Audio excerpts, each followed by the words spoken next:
Hi, you're listening to Thoughtful Wellness Revolution, where we believe wellness isn't wellness if it's just for you. We're your hosts, Zahra and Hien. And before we get started, please make sure to give us a 5-star rating and review. Even though we're a podcast that believes in decolonizing, we're still bound to the algorithm. So every little bit that you can help us out, we really appreciate it. And we thank you for all the support. Let's get into it. Hi, friends. Today we are talking to Inara Valliani, who is a Master of Public Health candidate in health behavior at the University of North Carolina, located in Chapel Hill, North Carolina. So, Inara, what's on your mind today? Well, I just want to start off by thanking you so much for having me here today. In all honesty, this might be a little blunt, but I feel like I'm in a little bit of a rut with the whole kind of feels like a step backwards in the pandemic and like being back in that March 2020 kind of lockdown, but also having just seen like this glimmer of hope between last spring to like a little bit more in like up to November. So it feels like a little bit of a step back, and I felt like I was in that rut this weekend. But overall, I'm very grateful and happy. I have a safe place to be.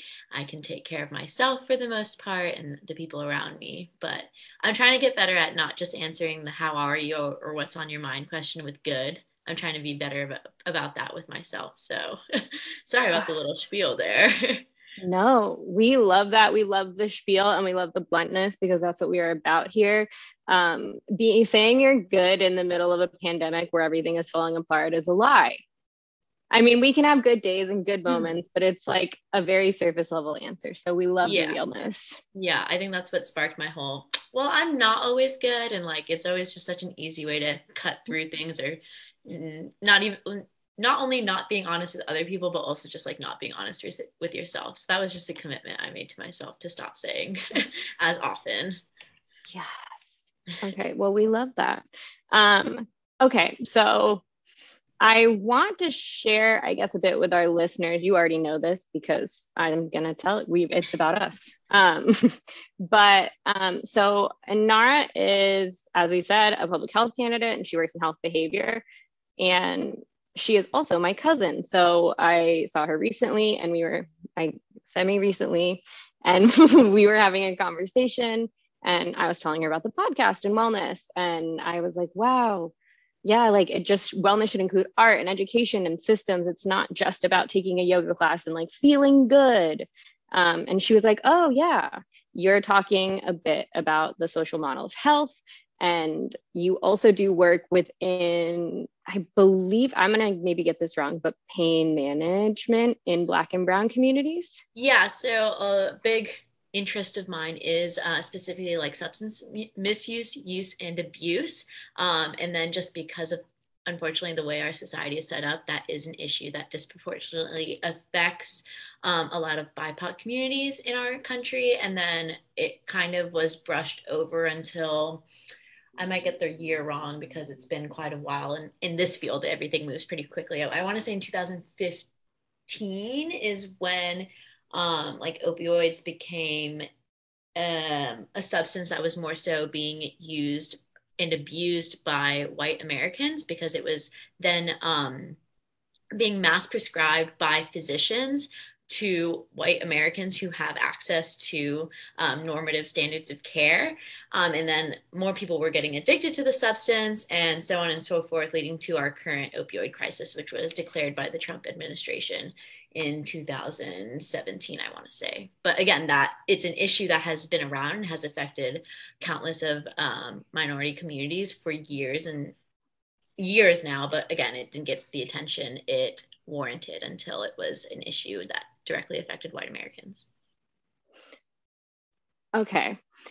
There's a lot. No, I love that. It just gave me 2 questions, and I feel like one question leads into like something else I want to ask. So I will save that bit for there. But so tell us a little bit about like your work in that and what kind of made you choose this arena? Because I know you had some other things, but like, especially because we're in the middle of, we have already addressed a pandemic, and it is stressful vibes. I'm just curious. Yeah. And public health, how'd you get there? We love you. We need you. Definitely. Let's take a couple steps back with that. That's one of my niche interests. And the great thing about public health is that it is so broad, and I'm so biased when I say this, but I genuinely think that public health is embedded into every system and everyday life. Because it's not just, even though the word health is in the title of the field, it's based, I think it's the way like society's inner workings, in my opinion. So I guess a little bit about me and my background is, from a young age, I always knew I wanted to work in something health related. And I always wanted to focus on like uplifting others through health and well-being. But, because of the way I was brought up and just the way like school systems are set up, the only way I thought to do so, or the only way in profession I thought could really embody that, was to be like a direct provider. So, and part of that is also maybe just like the first generation immigration experience of, you can only be successful if you are a doctor or a medical provider of sorts. So I was like, oh, that's cool. Like, I love health and I love the services that I can do with it. So I'm going to do something related to that. And my mom has been working as a dental assistant since she came to the Western world, and has been doing so since she was 19. So like the field of dentistry was something I was always exposed to for a long time. So I was like, oh, perfect. Like, that is something I want to do. It checks off the boxes that I think like healthcare means. So that's something that I committed to really early on.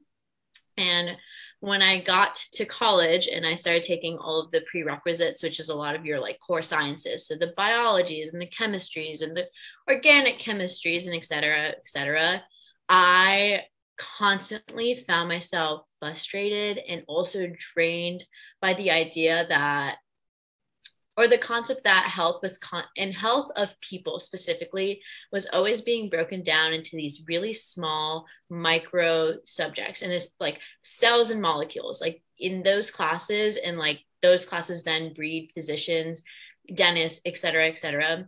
In those classes, your patients are treated like cells and molecules.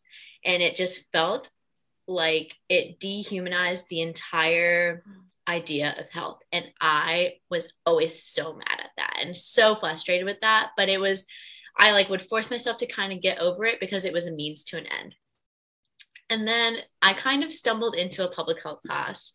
And I say stumbled because it was quite literally an accident, just ended up on my schedule one semester. So I just kind of went with it. And finally, in that class, it was the bridge between like humans and healthcare, and health and well-being specifically. And it was no longer, it felt like the humanization of health, which is something that I was missing for so long. And then as I like that class kind of opened my train of thought up to thinking more about why I was pursuing the things I wanted to pursue. And I was telling Zahra a little bit about this back when we met, I guess not met, but in our most recent encounter, that the reason I was so attracted to dentistry then, when I was old enough to form my own thought, is because it's one of the most underserved healthcare services in the United States, and then by extension globally. So I was really drawn to the idea that, oh, if I become a dentist, I can help fill this disparity, and I can help serve people more. Unfortunately, that is not the work that dentists themselves do. They are there to take care of the patients they are, the patients that they are provided, or the patients listed out for them, and then they close shop at 5 o'clock and they move on. Unfortunately, that is the way that our healthcare system is set up in the United States, and also kind of around the world.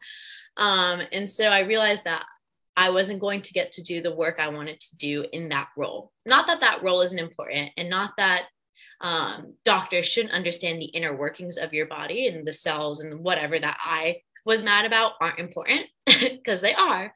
But I also think that there needs to be a hand in hand, because there is a disconnect between the two, in the sense that public health addresses a lot of outside factors that then directly affect community and also individual well-being. So that kind of brought me to that piece of the puzzle, where I was like, okay, I'm interested in this disconnect, and there is a disconnect. And while they kind of operate in their own fields, like the medical field, it kind of feels like it's always pitted against each other, like the medical field versus public health. I just think that there needs to be more of like a meeting between the two, because that's where a lot of, unfortunately, people fall through the reins of it.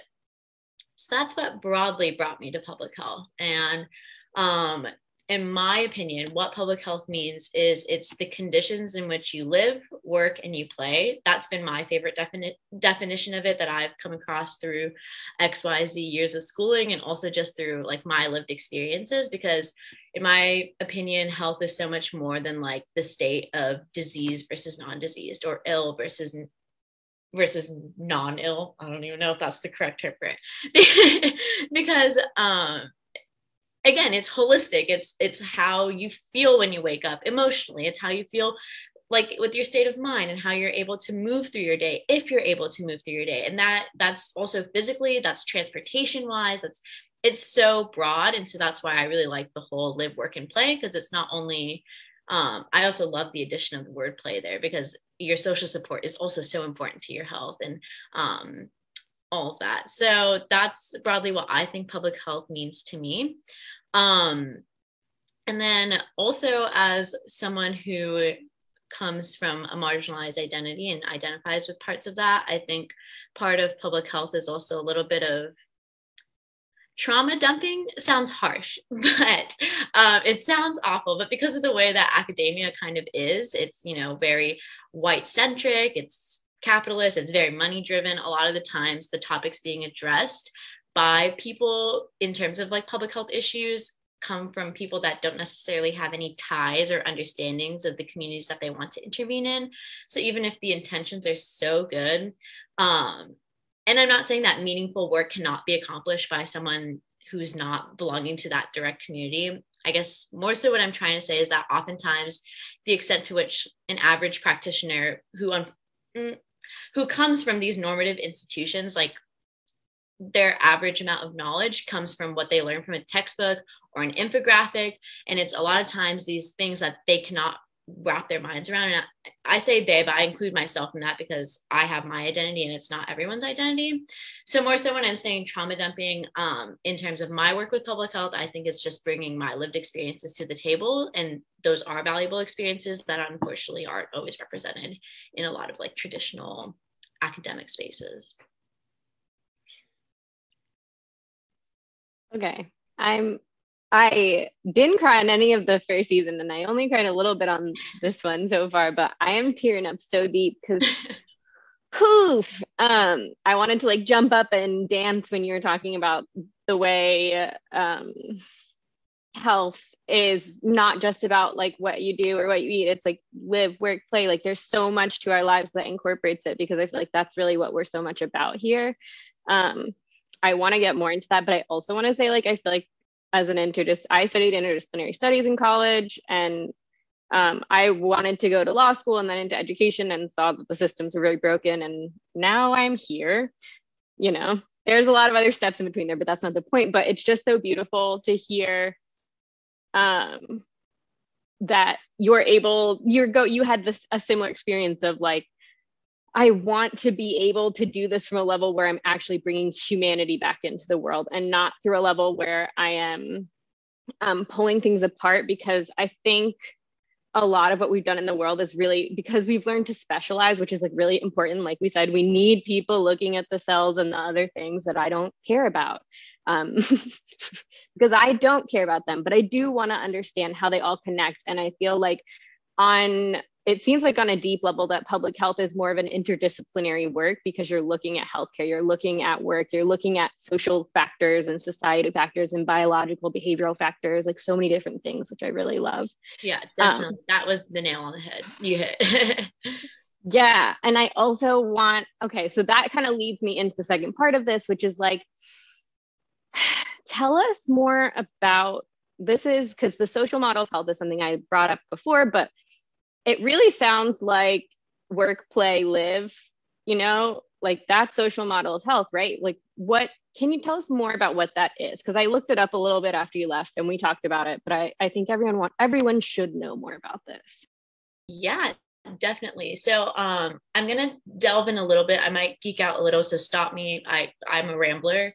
So there's three kind of aspects of it that I'm going to touch on. I'm going to touch on the social model itself.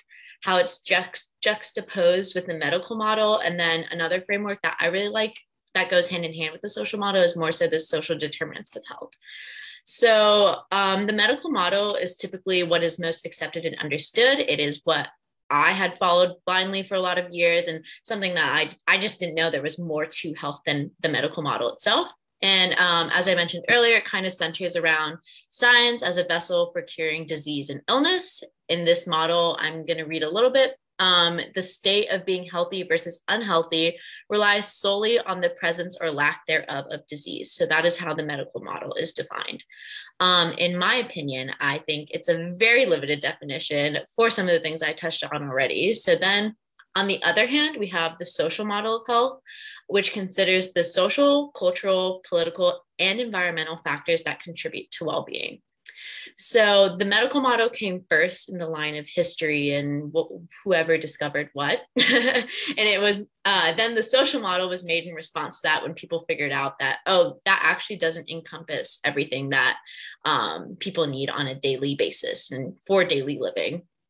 So the best way that I've kind of heard it explained is the medical model looks for what is wrong with a person, whereas the social model looks at what a person needs to do to prevent an adverse outcome from even starting or occurring. So it's kind of more of like focused on that root.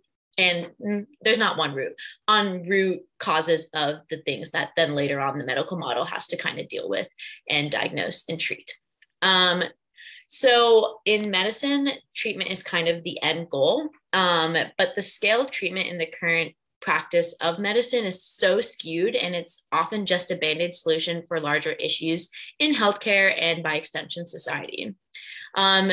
So for example, let's say a patient comes in and they're diagnosed with type 2 diabetes. With the medical model, the doctor is going to prescribe them insulin. They're going to tell the patient to exercise more.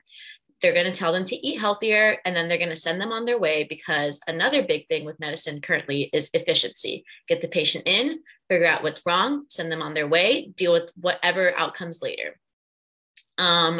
So then to supplement that idea, I like what is called the social determinants of health, and that can include education access and quality, healthcare access and quality, food and nutrition, which is one of the newer ones that was added into the model, neighborhood and built environment, social and community context, and lastly, economic stability.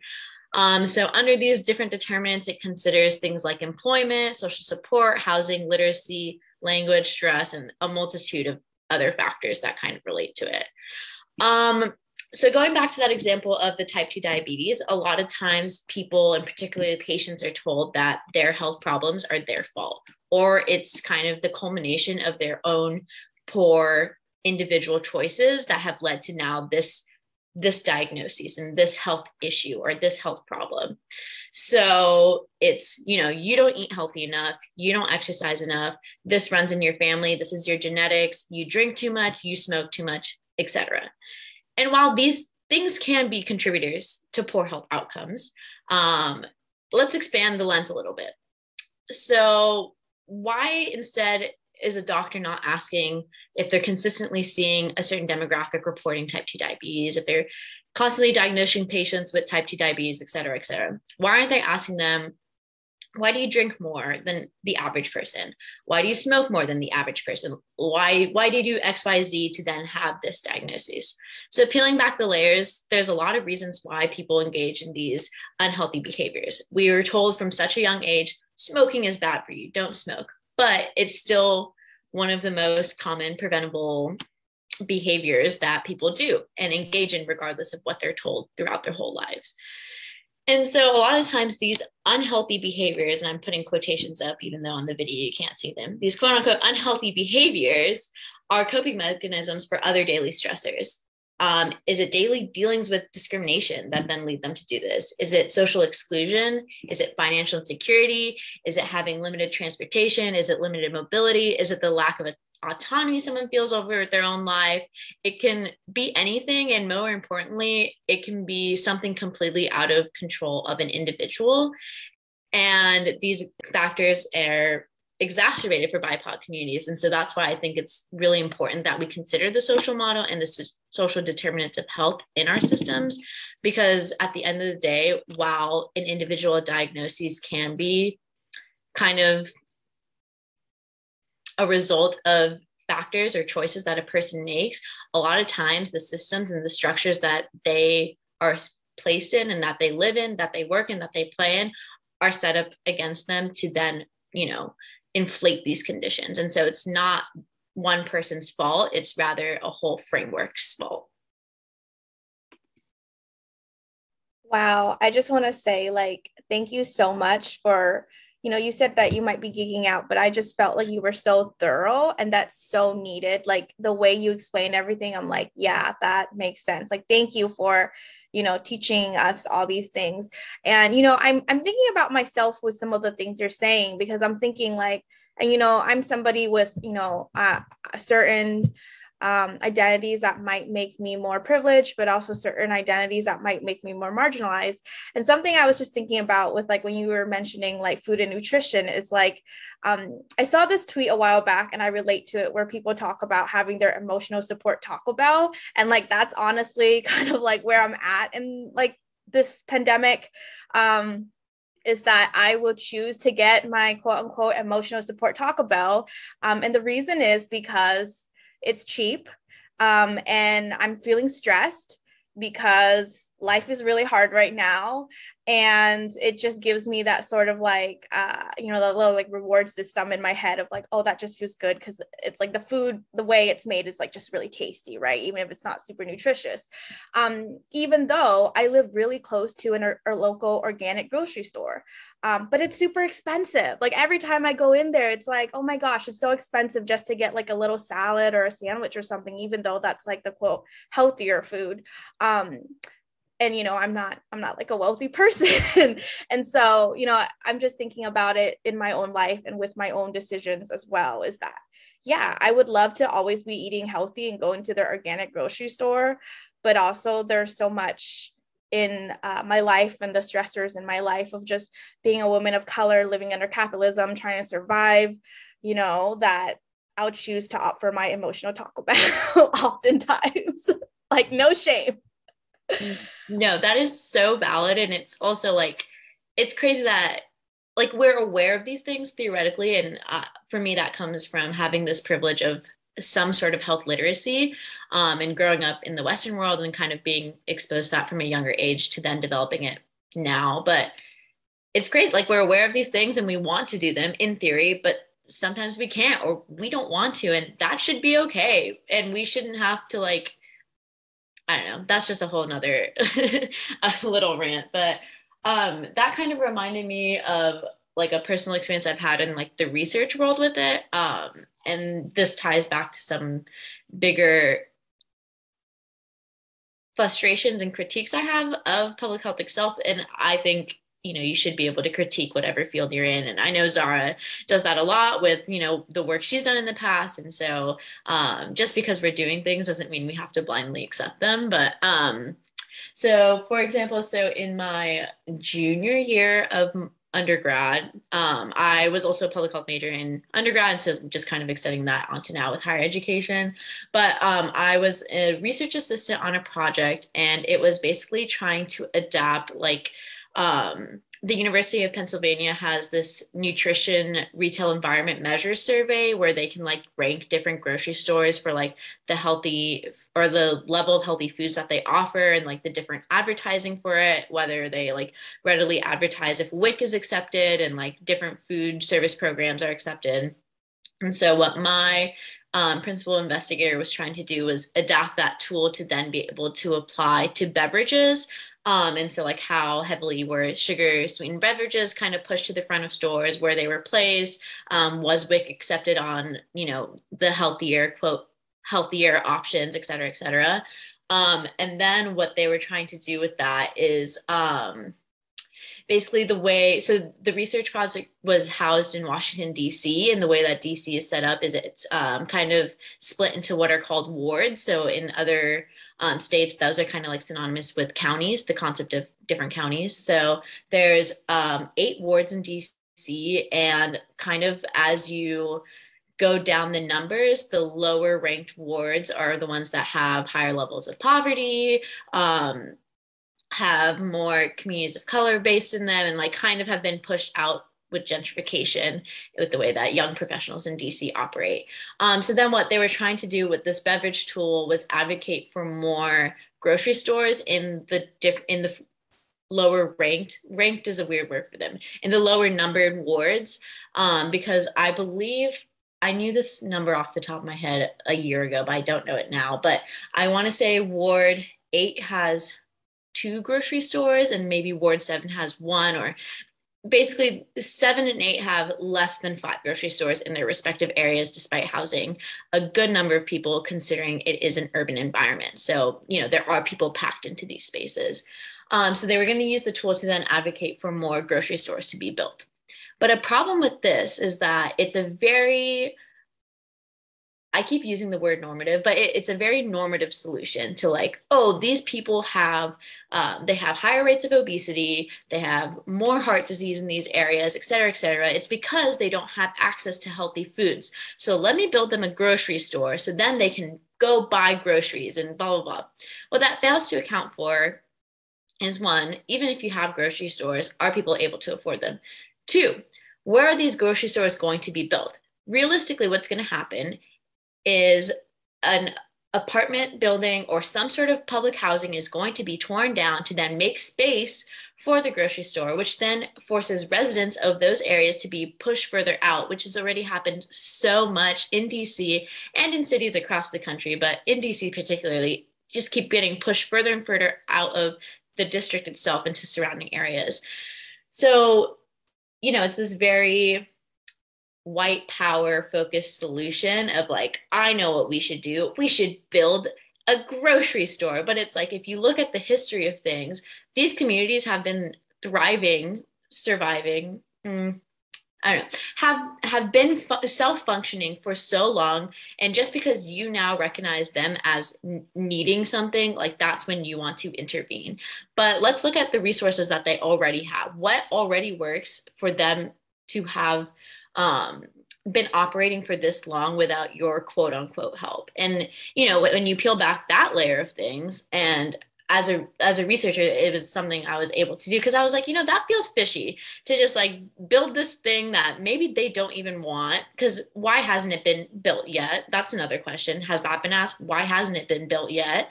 And like, let's see what's already going on here before we consider just like just placing this here.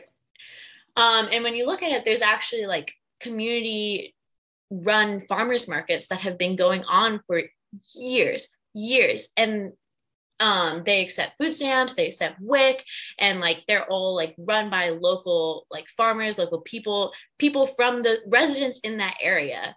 And instead of implementing what you want I hate using the word implementing what research-based solution that is deemed fit, why don't we as public health practitioners look at what's already working and see how we can then funnel our resources with the privilege that we have of having an institution behind us, or having more funding behind us, having more grants behind us, to then expand what already exists? Like, why do we have to implement our savior idea of what works instead of looking at what the community wants, what they've already been doing, and what they need more of? Oh my God. I love that. And it addresses so many lovely, amazing, well, they're not great points because like we wish they weren't points, but they are amazing because they're like brilliantly and eloquently said. Because it really is such a question of like, why are we not looking to these communities who are quote unquote looking to help and see what they actually want and what they need versus what we think they need, And if anyone listening to this podcast is struggling to understand that concept, think about all those times when you didn't tell someone, or someone didn't ask you what you needed and gave you something and you got upset because it wasn't what you wanted or needed. Yeah, on a bigger scale. Yeah, things aren't one size fits all, and like so often we want them to be, and like it extends beyond what I'm talking about, what you're talking about, Zahra. It's just like not everything is one size fits all. And even though capitalism tells us it should be, it is not. Yeah, those are big vibes. Well, I really am loving this conversation, and I'm curious. You can say this in the framework of public health or in how it relates to your understanding of the world, but we always phrase it in the terms of wellness. So those are the words we're going to be hearing when I ask the question is, what's one thing you want to see more of in wellness, and what's one thing you want to see less of? Yeah, I think I touched, or I never said it directly, but what I was trying to touch on with my last point is one thing I want to see less of. I was trying to figure out, does this fit into the more of or the less of box? But I think a big limitation of public health right now, and sorry, that is what I keep circling back to, because to me, well-being falls under that for me, is typically a lot of public health can then fall back on the white savior complex. And the white savior complex is basically what I was trying to say earlier of like, this is what I believe is right. And because I come from a position of privilege, my solution is the best solution. And I'm here to help you, not necessarily what you want or need, but I'm here to help you with what I think is right. So this is what I'm giving to you. So I think we need to see less of that in wellness. But it's a really difficult thing to kind of unpack because typically public health relies heavily on students, researchers, and volunteers who come from high resource sources, if that makes sense. So like a lot of academic institutions and other like normative institutions, for example, like the CDC, the WHO, like these are all these big institutions with like that are set up kind of like corporations, unfortunately. And they also inherently benefit from their proximity to whiteness.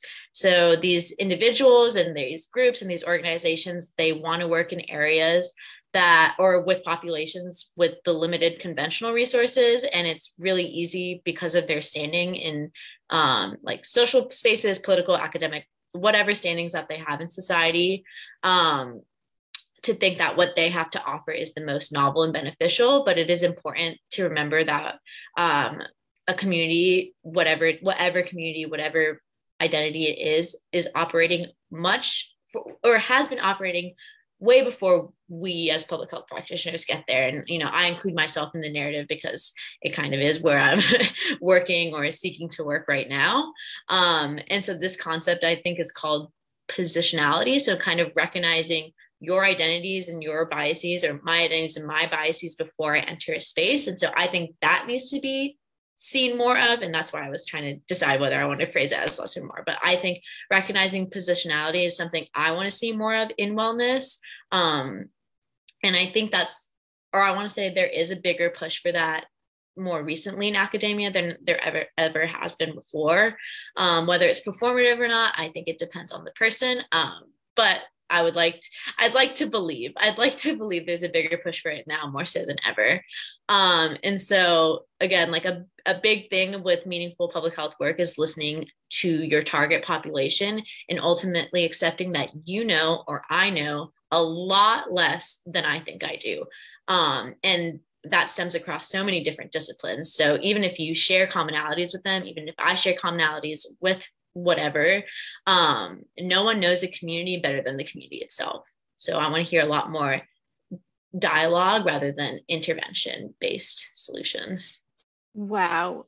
Yes, I absolutely loved all of that. Where can people get in touch with you? You can, of course, feel free to reach me, I guess, through, if you want to talk about professional things, through my LinkedIn. You can look me up under Inara Valliani. And then on a more personal basis, I am always open to email discussions. I love Zooms, as we can tell. I like the accessibility that Zoom has provided us. So also feel free to email me. It is my first name, Inara, last name, Valliani @gmail.com. Awesome. Thank you so much.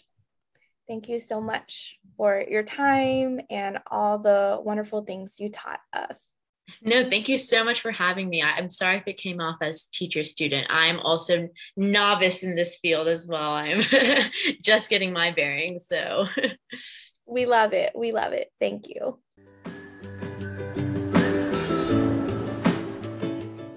So this is our post interview with Inara. Okay, I absolutely love this conversation. I obviously am biased because she is my relative and I love her, but the one thing that, I mean, there's so many different things that stood out to me, but I think this is a really great point because it kind of ties to our last interview with, oh my gosh, why am I blanking on a name? Denise. Because Denise was talking about politicized somatics, and it felt so much like what Inara was talking about in the context of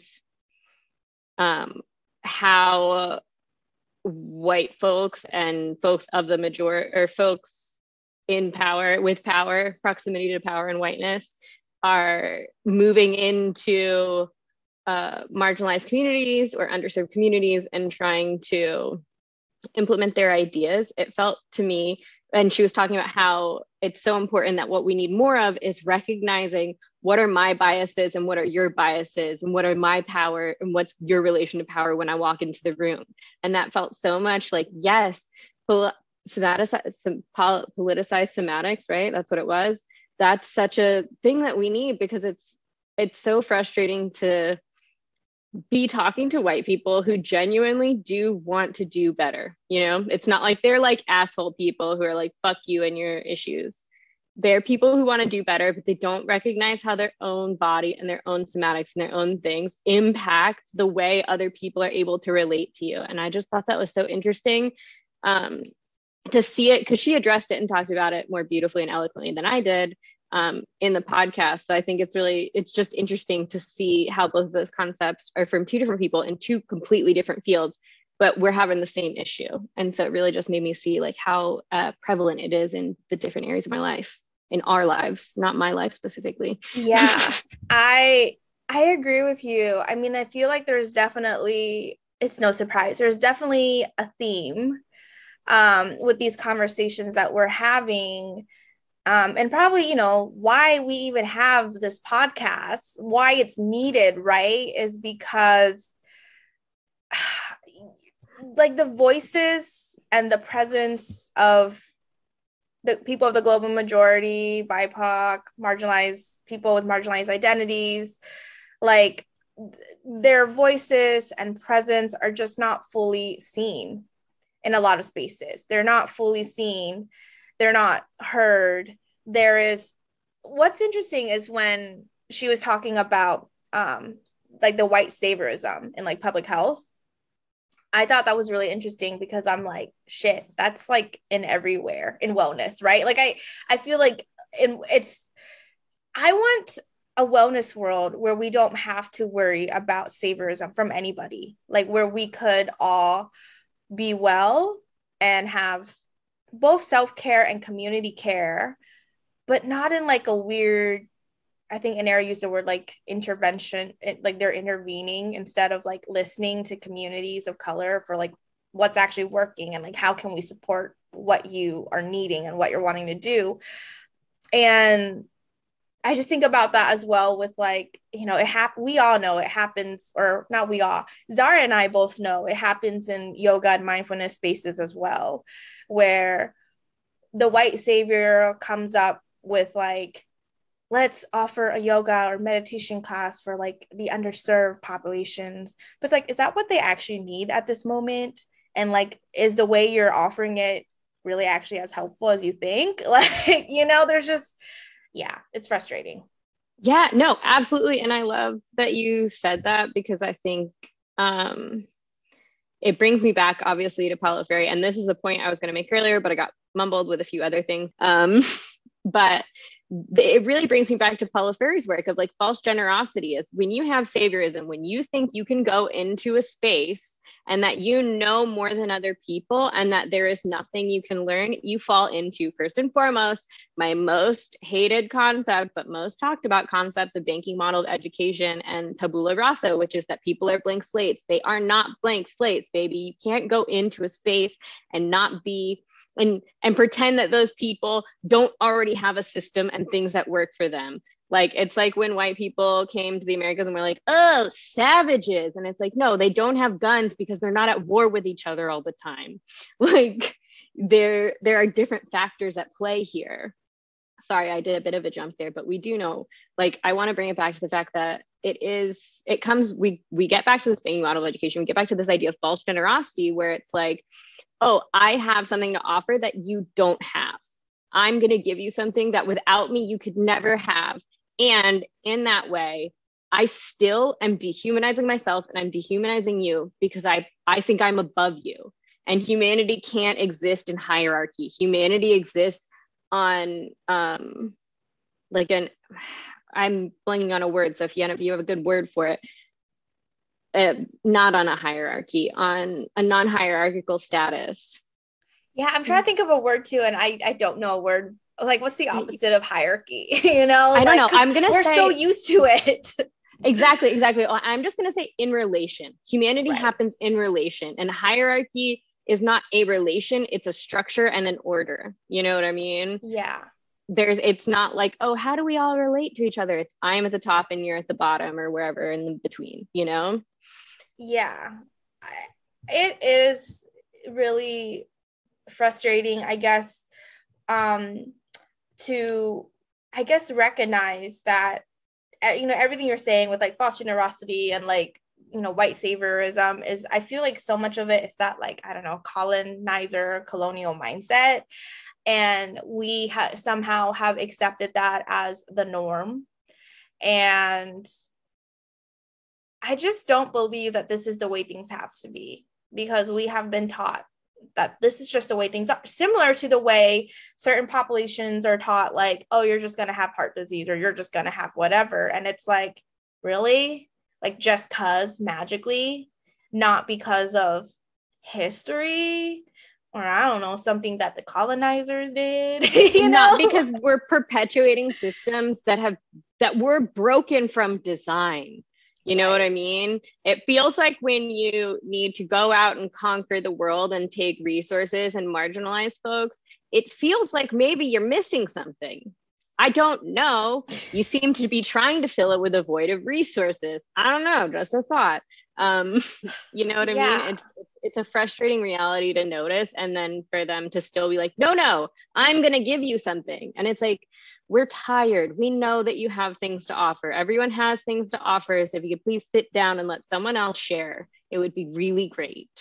And, you know, that's another interesting thing, is that idea of like, oh, we're gonna, you know, give you something. Like, I just think like,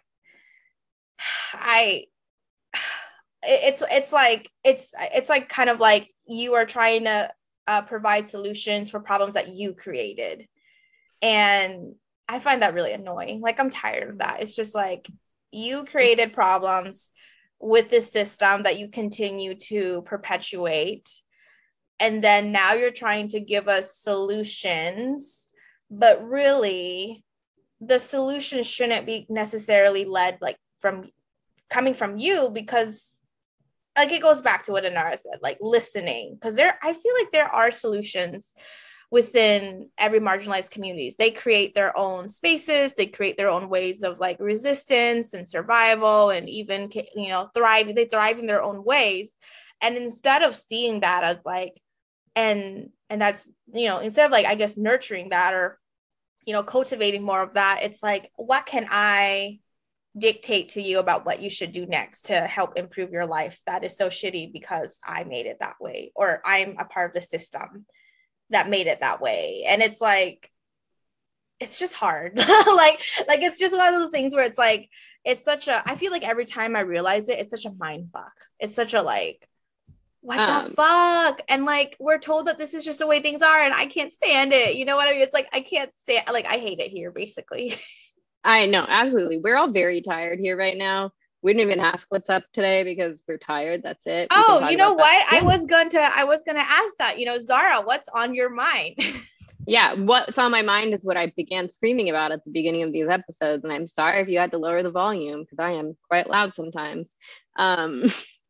but yeah, absolutely. What I think it's really interesting that I thought we would leave this conversation and be like, oh my God, we have to talk about the social model of health and how amazing it is. And it is amazing, but it's also already the thing we talk about all the time on this podcast. But what was really surprising, and not surprising so much as just an infuriating slap in the face of reality, that like white saviorism exists in all these fields. And the way you were describing, two things came out to me. The way you were describing like that people are trying to go in and fix problems that they already solved. We've got like GE trying to come out with like low energy washers, and it's like, you're the reason we have a problem. I don't want to fucking hear it. I don't want to hear it, you know? And then the other thing it made me think of was like really just the coaching industry. Like the entire US system is set up like the coaching industry, where it's like, you are an individual. If you're not optimizing your time, you're the problem. And, you know, that's not it. And things are done. It really, okay. So my dad used to say to me, this is a bit of a rambly one, but we already heard my cousin, we're ramblers here. It's my family. But my dad always used to say to me when I wanted things to be a different way, or when I would talk about like, why the fuck is it like this? My dad would always say like, you know, you're going to have a really hard life if you can't learn to live with the world can't learn to live with you. And I think that's bullshit. And maybe now that I'm repeating this, I think I may have already said this on an episode, but that's fine. We're bringing it back because it is bullshit. Like, the world should learn to live with us, because the world doesn't stay the same. We don't all stay the same. You know what I mean? Like different generations need different things. Different people need different things.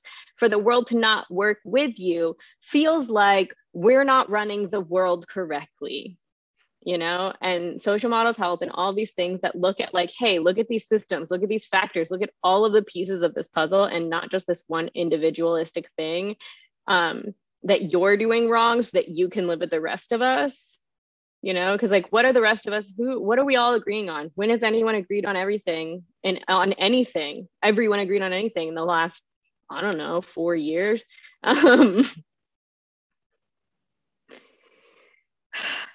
Yeah, you know, I think so. Something that is on my mind is like the way these systems, and it's funny you say that, like the way the country is, it's like kind of like the coaching industry, because when you said that, I was like, oh, that's on neoliberalism, baby, right? Like that's the neoliberalism part of like, we all need to optimize ourselves as individuals or whatever, and the markets will help us dictate the best way to do it, right? Like, yuck.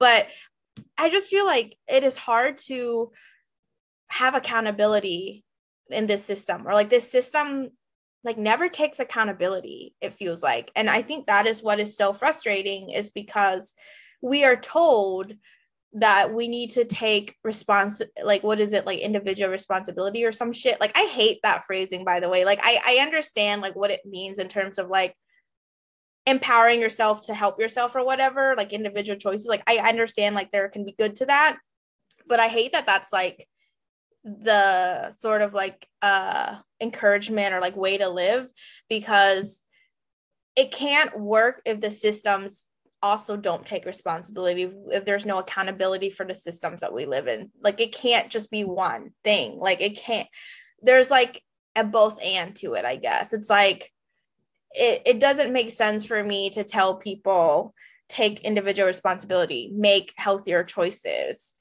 But also the system is not going to do anything to help ensure that you have a healthy environment to live in, for instance. So it's like, what? You know, it's like, I can make all the healthy choices, but if climate change is just going to fuck me up, then like, how can I be well? You know, like it's just so much bullshit, I guess.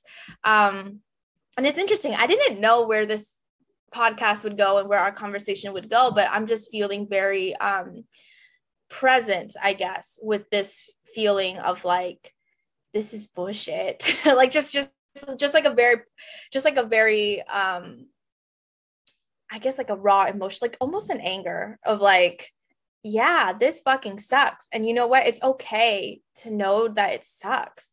And yes, we do a lot we do what we can, and we try to look at solutions, but also sometimes I just want to sit and be like, yeah, and this sucks. Yeah. And the recognizing that it sucks is like a really big part of it. Because I feel like it's easy to fall into despair about it, but we need to be angry. I'm sorry. Like, I know that this is a wellness podcast and we're here for wellness, but part of wellness is fucking having systems that work and systems that support us, that help keep us well. And if you're not infuriated by the failure that the systems in this country, or the failures of the systems in this country of the last few years, get angry. Stop being sad because the world is not over. It's not all doomed. We have to fucking get on board and get to work. Like, it's and I want to circle this back, which is a really good point, to we talked about individual responsibility and system responsibility and accountability. And like, the thing is like, what you're talking about, I think, is civic responsibility and civic individuality, right? Is like, the thing is like, as to be a part of government, like the social contract that is formed is I will give some of my personal individual freedoms up so that we can all have something. And it feels really hard to want to do the thing that is giving up some of your power, which, like, I'm not condoning people who don't wear masks and are like, my civil liberties.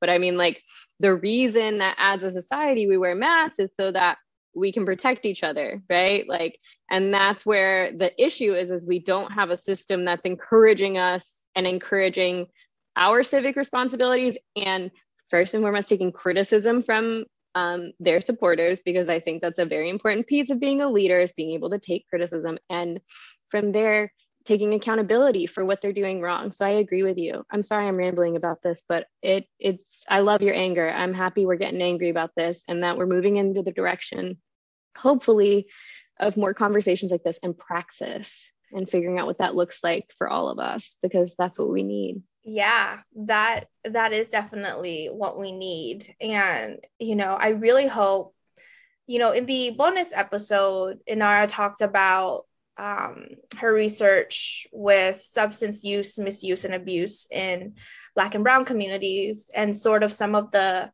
solutions with the framework that they're trying to work with, like with the harm reduction framework, and how it's hard to do because of our country's like war on drugs policy BS, right? And I just really hope that, and also, if you subscribe to our Substack, you can listen to that bonus episode. But I really hope that the things that, public health people are trying to do to actually help us, and to help us not just as individuals, but like systemically with the systems we live in, like, I really hope that the country goes on board with it, because that's what we need. We need to get angry so that they actually like collective action. Yes, exactly. Collective action.